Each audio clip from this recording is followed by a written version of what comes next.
Bonjour Camille, bonjour Maïra. Hola Camille, hola Mayra, bonjour. Bonjour. Merci de participer et d'avoir répondu à l'appel d'échanger ensemble sur... Gracias por responder a esta llamada de estar juntas y de compartir juntas. alors, la proposition que je vous fais à toutes les deux, c'est de parler du passage de la naissance, de la grossesse, de l'enfantement. Il y a quelque temps, j'avais fait deux petites vidéos, une sur les jeunes filles et le cycle féminin et les premières lunes, une seconde sur la fin des lunes, la femme sage. Et aujourd'hui, voilà, j'avais envie d'échanger avec toutes les deux, toi Camille et avec Maïra, sur ce passage de la vie des femmes et comment on peut accompagner les futures mamans dans leur grossesse et puis aussi sur l'accouchement et quelles sont aussi les différences qu'il y a entre la France et le Mexique et qu'est-ce qu'on peut voilà, apporter de nouveau, de différent dans ce passage de la vie des femmes. Voilà, je te laisse traduire si c'est pas trop long pour toi. Ok. Mi proposición acá es de compartir sobre los pasajes de la vida de una mujer. Hizo una primera video sobre la, la menopausia, una segunda sobre la mujer joven y ahorita vamos a conversar sobre este momento, este pasaje de la gestación, del parto, de la exploración de la maternidad.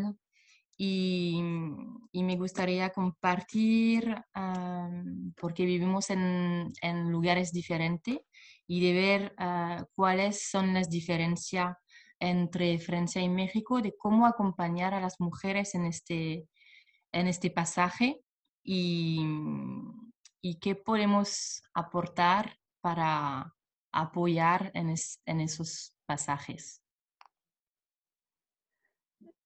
Du coup, Maïra, est-ce que tu aurais envie voilà, de nous parler peut-être de cette différence, peut-être s'il y a une différence entre le Mexique et la France sur comment on accompagne les femmes pendant la grossesse et l'accouchement? Mayra, tú podrías como compartir un poquito con nosotras de las diferencias que tú puedes ver entre México y Francia, de cómo acompañamos a las mujeres en este momento de la vida. Bueno, en realidad no puedo hablar de las diferencias porque no conozco a profundidad cómo se acompaña en Francia. En réalité, je ne peux pas vraiment vous partager les différences parce que je ne connais pas bien comment on accompagne les femmes en France. Mhm. Pero les puedo compartir cómo es en México y cómo ha sido desde hace mucho tiempo en nuestras culturas originarias. Mais ce que je peux vous partager, c'est ce qui se passe au Mexique, comment on accompagne depuis longtemps avec notre culture. Mhm. Et du coup, Desde la cultura mixteca ha habido una clínica de la medicina muy amplia y completa. Depuis la culture mixtèque, on avait une clinique, une médecine très complète. Ahí se ha hecho uso de temazcales, vaporizaciones, muestras medicinales, On utilisait les temescales, les vaporisations, les bains aux plantes, hidroterapia, fitoterapia, l'hydrothérapie, la phytothérapie. y toda esta medicina ha sido también aplicada en el acompañamiento de las mujeres durante su gestación, parto y posparto. Et toute cette médecine a été appliquée pour l'accompagnement des femmes pendant la gestation, l'accompagnement et pendant le postpartum. Con el paso de los siglos se ha ido perdiendo un poco toda esta tradición y este acompañamiento. sobre todo en las grandes ciudades de México. Avec tout le temps qui est passé, on a perdu cette culture et par-dessus tout à la ville de Mexico. Sin embargo, en las zonas rurales, indígenas y semirurales, todavía está muy viva toda esta tradición. Dans les zones indigènes, perdure toujours cette tradition. Siempre es con respeto y escucha a las necesidades de la gestante y respetando los procesos y ritmos de la propia naturaleza. On va toujours respecter les rythmes de la femme et les rythmes de notre nature, de notre propre nature. En la tradición mexicana nunca se iba a encontrar a una mujer gestante sola, y mucho menos durante su posparto. Dans la tradition, jamais on rencontrait une femme enceinte et en postpartum seule. Il y avait toujours des personnes autour pour la soutenir. En la actualidad, yo como partera acompaño a una mujer muchas veces desde la preconcepción. Aujourd'hui, quand j'accompagne une femme, je l'accompagne souvent depuis la préconception. Y durante la gestación voy cuidando no solamente su nutrición física, también su nutrición espiritual, sus sentimientos, su entorno, la relación con su familia, con su bebé, con su cuerpo. Je vais prendre soin pas seulement de sa santé physique, mais aussi de sa santé spirituelle, émotionnelle, de son entourage. Con su familia, con su cuerpo. De sa famille, de son corps. Y durante el parto también estoy acompañando a la mujer, escuchando sus necesidades y respetando su proceso y el proceso del bebé, sin apresurar, sin dar instrucciones, sin imponer, sin querer guiar su propio proceso. Et durant l'accouchement, je vais vraiment respecter... ¿Puedes repetir, por favor? Claro. Y durante su labor de parto, durante el nacimiento, yo la acompaño escuchando sus necesidades. Je l'accompagne en écoutant ses nécessités. Sin imponer, sin apresurar. Sans imposer quoi que ce soit, sans la pressionner. Sin guiar. Sans mettre de pression, sans la guider. Porque yo confío plenamente en que la mujer sabe parir y el bebé sabe nacer. Parce que j'ai la grande certitude que la femme sait accoucher et que le bébé sait naître. Entonces mi acompañamiento es mucho más energético, con Mon accompagnement est beaucoup plus énergétique. Con apertura a escuchar lo que la mamá necesita en ese momento y bebé también. Avec cette ouverture d'écouter ce que la maman nécessite à ce moment-là. Y durante el posparto, que a mí me gusta más llamarle exploración de la maternidad. Et durant le postpartum, moi j'aime mieux l'appeler l'exploration de la maternité. Doy cuidado, en la partería tradicional mexicana damos ciertos cuidados. Dans la parteria traditionnelle, dans la sage-famerie traditionnelle, on offre certains soins à la mère. Que eso sí te puedo comentar, Yael, que he observado que en Francia no hay. Et ça, je peux te dire que oui, il y a une différence, que je pense qu'il n'y a pas de soins comme ceci en France. Es muy importante acompañar a la mujer durante ese momento tan importante porque sus portales siguen abiertos. C'est très important d'accompagner la femme dans ce moment-là parce que son portail reste ouvert. Y aunque el bebé está fuera del cuerpo de la madre, siguen siendo una díada mamá-bebé. Bien que l'enfant soit à l'extérieur du ventre de la maman, perdure cette dyade maman-bébé. Y la mamá está completamente vulnerable y requiere más que nunca de un acompañamiento respetuoso, sensible y amoroso. Et la mère est encore dans une grande vulnérabilité, donc elle a besoin d'un accompagnement respectueux, amoureux y respetuoso, amoroso y sensible. sensible. Ujú. Entonces, aquí en México hacemos 3 baños posparto durante la cuarentena, durante los primeros 42 días. Donc, ici au Mexique, on fait 3 bains à la femme pendant la quarantaine. Es todo un tratamiento donde se usan hidrolatos, aceites medicinales, cierre con rebozo, masaje con rebozo. C'est tout un traitement où on va utiliser des hydrolats, des huiles, le rebozo, du serrage avec le rebozo. Y un baño con hierbas, en donde no Et, solamente es un baño, et un bain aux herbes qui n'est pas seulement un bain. es un acompañamiento a la mujer para que logre hacer catarsis C'est un accompagnant pour accompagner la femme à entrer en catharsis y pueda ella reintegrar y todo eso que se quedó desmembrado lo pueda nuevamente acomodar en esta nueva dinámica que es ser mamá.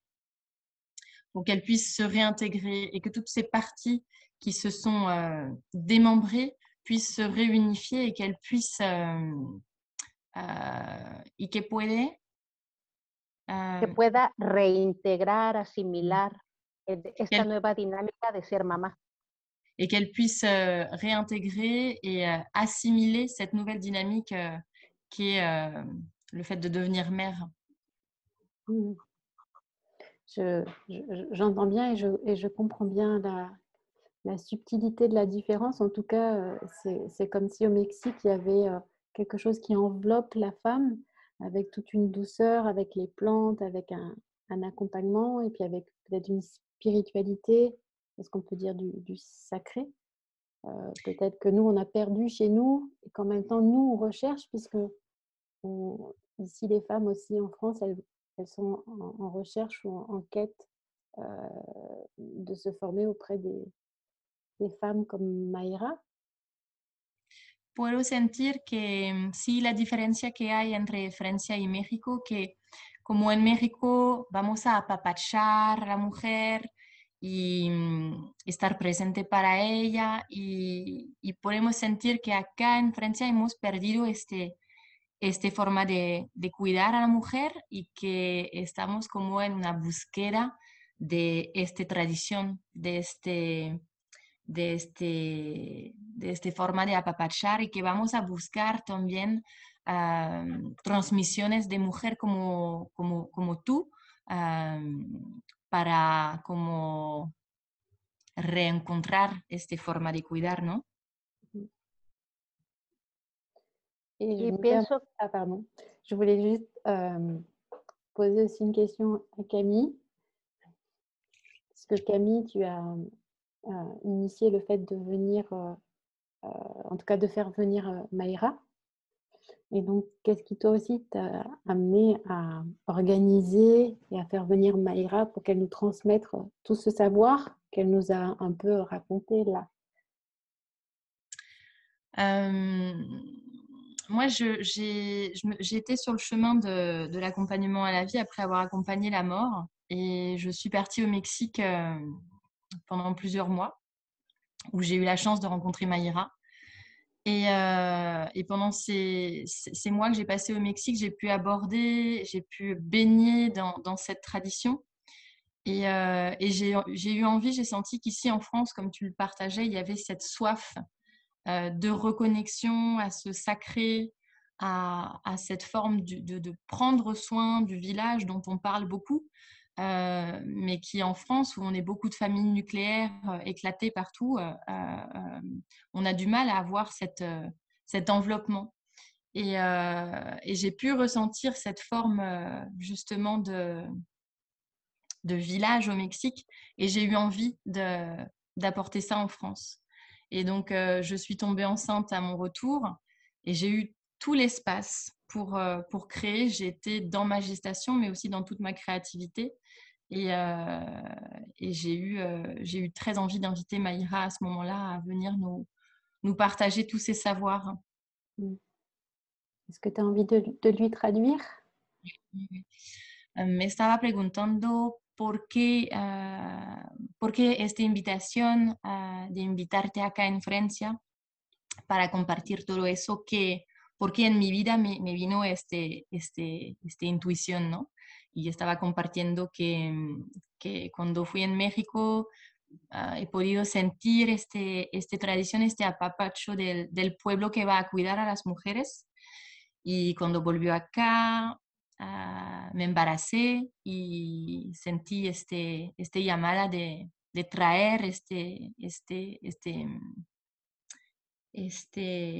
sabiduría ancestral, este conocimiento para compartir a las mujeres que acá lo necesitan.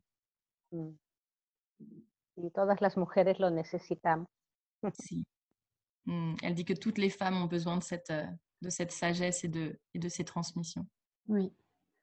Quand moi, en tout cas, voilà, je suis aussi une maman, mais je suis plus une jeune maman, donc j'ai 3 grands-enfants et mon premier enfant, j'ai imaginé qu'il existait une communauté de femmes qui prenaient soin des femmes et en fait, je ne l'ai pas rencontrée et puis la deuxième grossesse, en fait, j'imaginais pareil aussi une communauté de femmes qui allaient prendre soin de moi et ça s'est pas fait.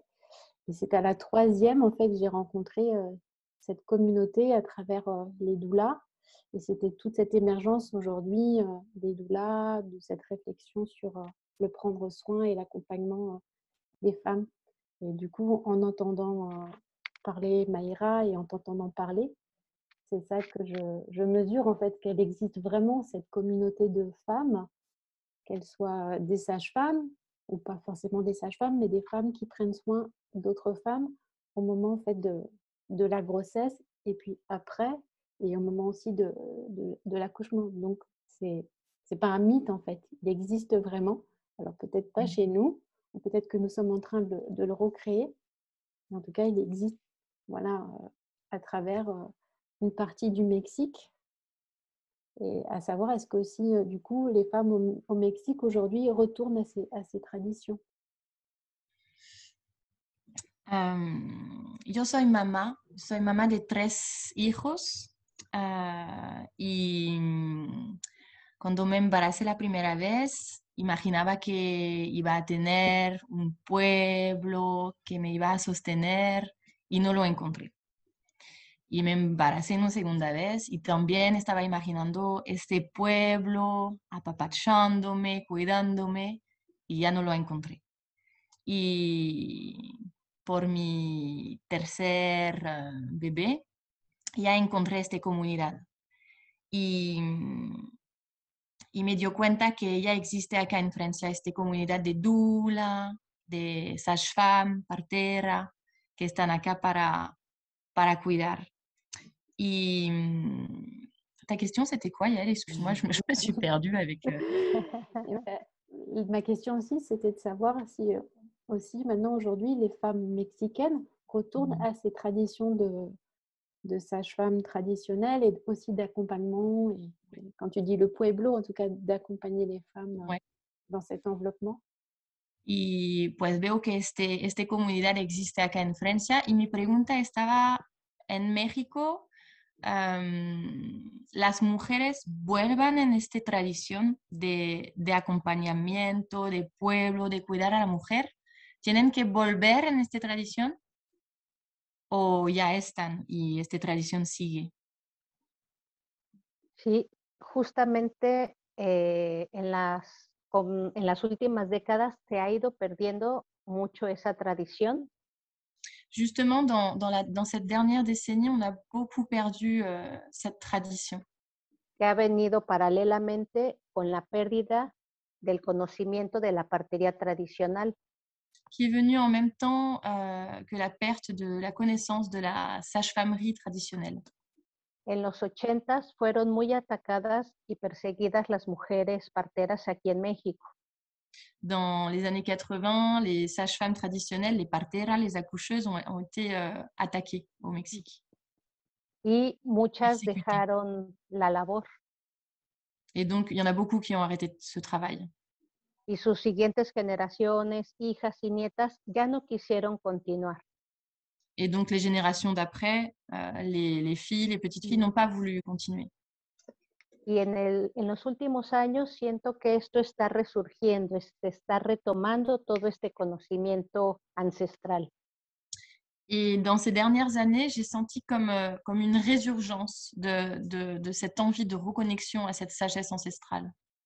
Y en estos últimos años de confinamiento es cuando creo que las personas están mirando más hacia lo natural, están escuchando querer regresar a sus raíces. Et donc, je crois aussi que durant ces dernières années de confinement, les personnes ont voulu plus revenir à un prendre soin naturel, au naturel. Y esta idea de lo moderno, de la medicina occidental, poco a poco va tomando el lugar que tiene, que es, en mi opinión, algo muy reciente, muy nuevo en relación a todo el conocimiento milenario. Et donc, petit à petit, ces pratiques de médecine occidentale, nouvelles, sont retournées dans un petit coin, dans ce coin des choses très récentes, en fait, qui à côté de ce savoir millénaire, sont très récents. Mhm. Pour les femmes qui nous écoutent, en imaginant qu'il y a aussi des femmes qui attendent un bébé ou qui veulent avoir un bébé, qu'est-ce qu'on pourrait leur dire et qu'est-ce que Mayra pourrait leur dire là pour les accompagner? Para las mujeres gestantes que están esperando un bebecito, ¿qué les podríamos compartir? ¿Tú qué compartes? ¿Qué te gustaría compartir con esas mujeres? A mí me gustaría compartirles la confianza que yo tengo en la vida, en los bebés, en todos los procesos naturales. Moi, j'aimerais leur partager la confiance, toute cette confiance que j'ai en la vie, en les bébés, en tous ces processus naturels. Todas las mujeres somos diferentes y cada gestación, cada nacimiento va a ser diferente. Toutes les femmes, nous sommes différentes et chaque grossesse, chaque accouchement va être différent. Chaque processus va être différent. Y si nosotras escuchamos nuestro corazón, hacemos caso a nuestra intuición y confiamos en nosotras y en nuestro bebé, ese es el camino que hay que seguir porque ese va a ser el que va a fluir. Et si nous nous connectons à notre cœur, à notre intuition, Nuestro bebé. à notre bébé, perdona que te olvide, que olvide todo. Ah, está bien, está bien. Vamos, en mi opinión, vamos a poder encontrar nuestro camino y fluir de mejor manera. À mon opinion, on pourra rencontrer notre chemin et faire en sorte que les choses se passent de manière le plus fluide possible. Et toi, Camille, qu'est-ce que tu dirais à une jeune maman ou à une future maman ou à une femme qui souhaite voilà, être maman, qui nous écoute? Je pense que je rejoins Mayra sur cette thématique je pense qu'on a toute cette connaissance en nous et que les femmes mettent leur bébé au monde depuis la nuit des temps. Et donc, je partage vraiment cette idée de connexion à soi, à son cœur, à son intuition, pour que tout puisse se faire en fluidité. J'ai pu accéder aux enseignements de Wapio au Mexique et j'ai eu la chance de pouvoir accoucher à la maison. Enfin, pas la chance, j'ai fait le choix en fait d'accoucher à la maison.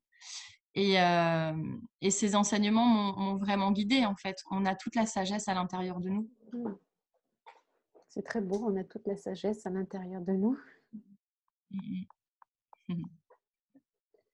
Peut-être pour finir, chacune peut se présenter et puis qui tu es Camille, qui est Mayra.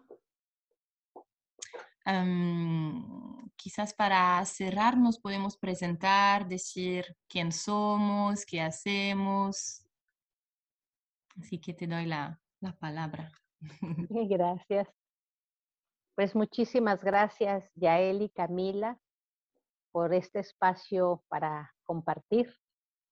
Merci beaucoup Camille et Yael pour cet espace de partage. Yo soy Mayra Martínez, Je suis Mayra Martinez, partera mexicana, sage-femme mexicaine, con licenciatura en física en la Universidad Autónoma de México avec une licence de physique à l'Université autonome du Mexique y un posgrado en química teórica cuántica en la Universidad de Calabria en Italia. et un diplôme de physique quantique à l'Université de Calabre en Italie. Mhm. Y soy madre de 2 hijas paridas en casa con partera. Et je suis maman de 2 filles nées à la maison avec des sages-femmes. Autora del libro Mujeres pariendo, un viaje al misterio de la vida. Et je suis aussi l'auteur d'un livre, Les femmes qui accouchent, un voyage au cœur du mystère de la vie. Y conductora del programa Viaje a Parir. Et animatrice d'une émission de radio qui s'appelle Viaje a Parir, voyage au cœur de la naissance. Y mi mensaje es, todas tenemos la sabiduría, solamente tenemos que recordarla. Et mon message est, nous avons toutes la sagesse et le savoir. Nous avons juste besoin de nous souvenir. Merci beaucoup. Merci. Gracias. Et toi, Camille? Donc moi, je suis Camille. Je suis maman d'un petit Ayoun né à la maison. Je suis doula et présidente de l'association Loba Luna que j'ai fondée pendant ma grossesse, qui a pour but de diffuser des savoirs ancestraux, d'inviter des femmes à partager leur savoir, leur sagesse, et notamment Mayra qui nous rejoint encore cette année pour cette date en France. Donc, j'organise ces espaces, ces rencontres. Je suis vraiment honorée de pouvoir accompagner et organiser ces transmissions. Que dire de plus mais je crois que c'est tout. C'est déjà très, très bien. Et ben, on va se quitter. Et puis, je vous remercie toutes les deux voilà, d'avoir pris ce temps pour échanger sur la naissance à travers l'expérience de Mayra. Et, oui, Nos vamos a cerrar. Les agradezco mucho de compartir sobre este tema del nacimiento con Mayra. Et puis, je vous dis à bientôt. Les digo hasta pronto. Merci beaucoup, Yael, pour cette invitation. Merci beaucoup y hasta pronto. Merci beaucoup et à très vite.